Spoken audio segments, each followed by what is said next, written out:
Hello everyone, I am Tao Gong from Educational Testing Service. In this presentation, I will report a process-based analysis on scientific inquiry tasks using large-scale national assessment dataset.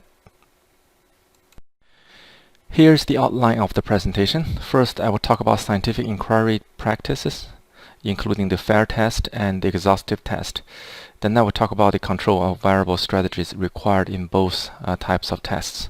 Then I will list the research questions of this study, talk about the NAEP science assessment datasets, and then propose 3 process-based features, including preparation time, execution time, and mean execution time per event. After reporting the analysis results, I will conclude the study.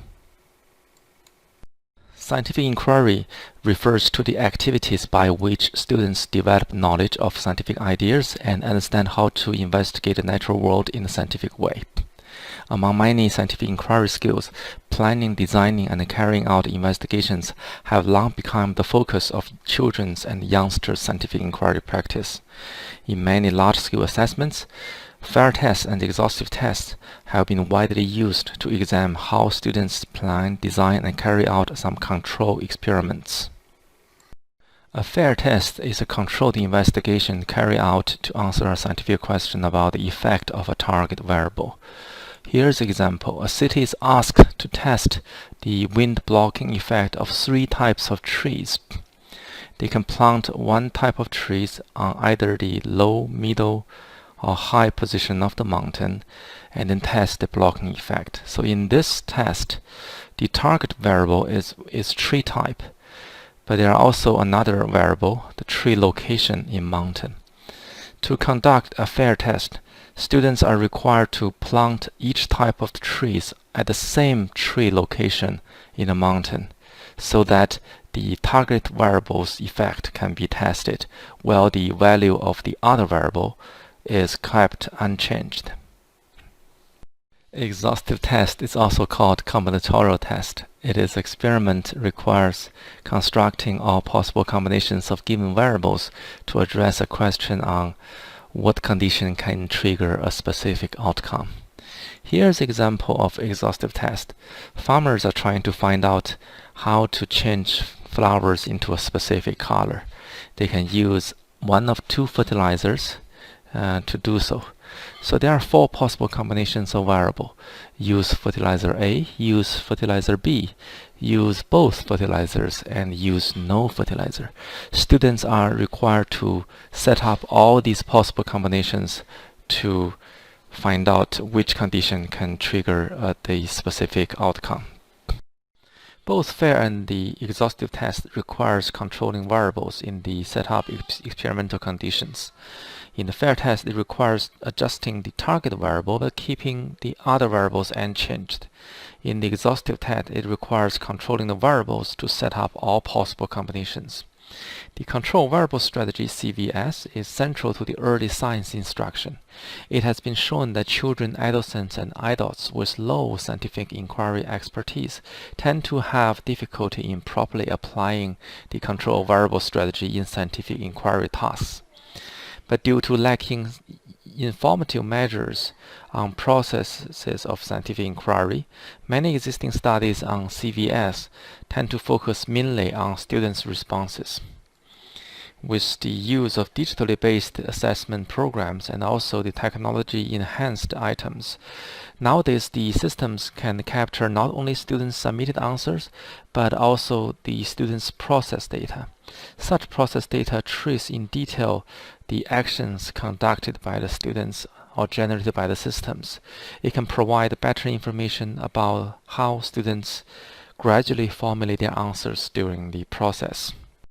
There are 2 research questions for this study. First, what are the process-based characteristics of the high-low performing students in the FAIR and exhaustive tests? Second, are these process-based patterns consistent across the FAIR and exhaustive tests?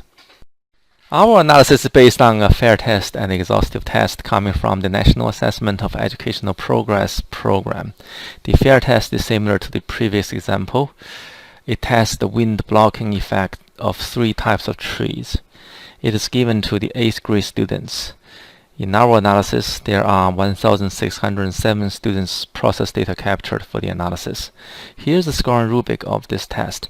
The full score is given to the students whose answers show that the three types of trees have the same positions on three mountains. The lowest score is given to the students whose answers show that the three types of trees have all distinct positions on the three mountains. The exhaustive test is administered on the 12th grade students. It's similar to the example in the previous slide. It tests which way to cultivate flowers of a specific color. In our analysis, there are 2,726 students' process data captured for the analysis. Here's the scoring rubric of this test. The full score is given to the students who save all four conditions. The partial score is given to the students who save some of those conditions, and the lowest score is given to the students who only save one of the four possible conditions. In previous studies using process data, most features are about the actions themselves or sequences of actions. The features about time for those actions have not been widely investigated. Noting this, in this study, we propose three temporal-related process-based features. The first one is preparation time, which is the duration between students enter the test scene and make their first answer-related event. PT can reflect the time for students to read and understand the instructions, as well as think and get ready to formulate their answers. The next feature is execution time, ET, which is the duration between students' first and last answer-related events. ET can reflect the total efforts made by students to construct answers, including setting up, revising, or possibly reviewing their choices. The third feature is mean execution time per answering event, which is ET divided by the number of answering events. MET can reflect the average effort made to construct their answers, and it controls for the effect of number of events.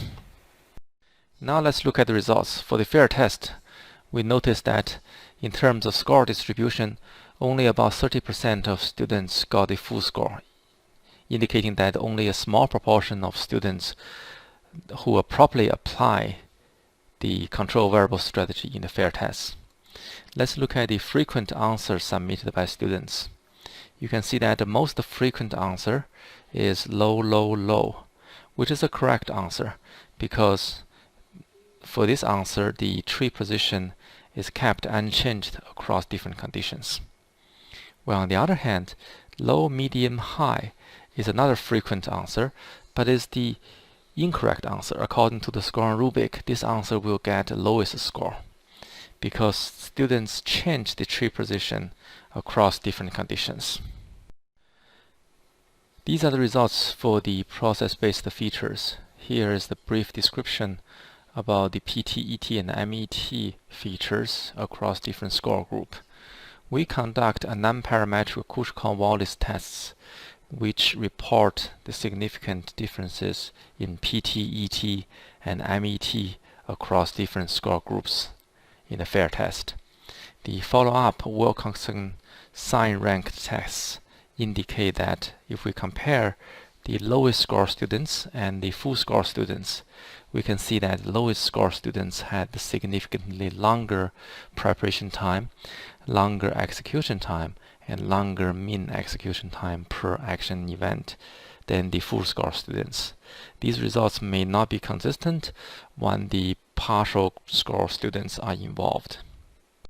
Here's the results of the exhaustive test. Similar to the FAIR test, only about 34% of students got the full score. In other words, they properly save all the four conditions required by the exhaustive test. Let's look at the frequent answers submitted by the students. You can see that many students only save one condition, but according to the scoring rubric, these conditions alone can only have the lowest score.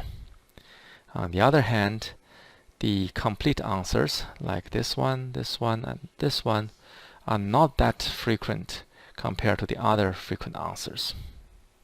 Here are the results of the process-based features. The non-parametric tests still report that PT, ET, and MET have significant effects across score groups.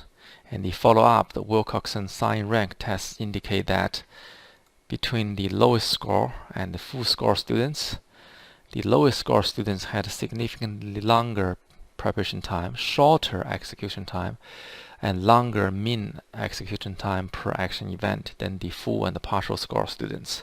These results may not be consistent when partial score students are involved. Here, let's summarize the results in the two tests. First, we noticed that over 70% of grade 8 and grade 12 students failed to properly apply the control variable strategy in the fair and exhaustive tests. Let's look at the common wrong answers in these tests. In the fair test, many students vary the other variable of tree position, which is supposed to be kept consistent across different conditions. While in the exhaustive test, many of them only say one of the 4 possible conditions. They may not realize that they need to save all the possible conditions or lack any kind of a motivation or engagement in this kind of test. These are not proper ways of using the CVS in the fair and the exhaustive tests. For the process measures, in the fair test, the lowest score students had significantly longer PTs, preparation times, execution time, and the mean execution time per answering event than the full score students. While in the exhaustive test, the lowest score students had significantly longer PETs, shorter ETs, and longer METs than the full score students. These statistical tests show that for the high-performing students, aka the full score students, they have shorter preparation time in both the fair and exhaustive tests. This indicates that they can efficiently grasp the instructions and quickly plan their actions. In the fair test, the high-performing students have shorter execution time. This suggests that they can efficiently find and set up the fair condition. In the exhaustive test, these students have longer execution time. This is because the exhaustive test requires submitting all possible conditions. So the high-performing students have higher motivation and engagement in problem solving and spend longer time and take endeavor to gradually find and submit all the possible conditions. Finally, in both tests, the high-performing students have shorter METs, mean execution time per answering events. This suggests that they conduct more goal-directed and efficient behaviors. This study, using 2 popular scientific inquiry tasks, the fair test and exhaustive test, and 3 process-based measures, the preparation time, execution time, the mean execution time, shows the global differences and local consistency between the fair and exhaustive tests, and between students who can and cannot apply the control variable strategies. It reviews some relations between individual capacity, such as control variable strategies, the nature of tests, such as the fair and exhaustive tests, and the problem-solving process, such as planning and execution time, as indicated by the process-based features, and performance, as indicated by a score. Finally, I would like to acknowledge support from NCES and ETS, and some colleagues from ETS, and anonymous reviewers of EDM 2020. Thank you.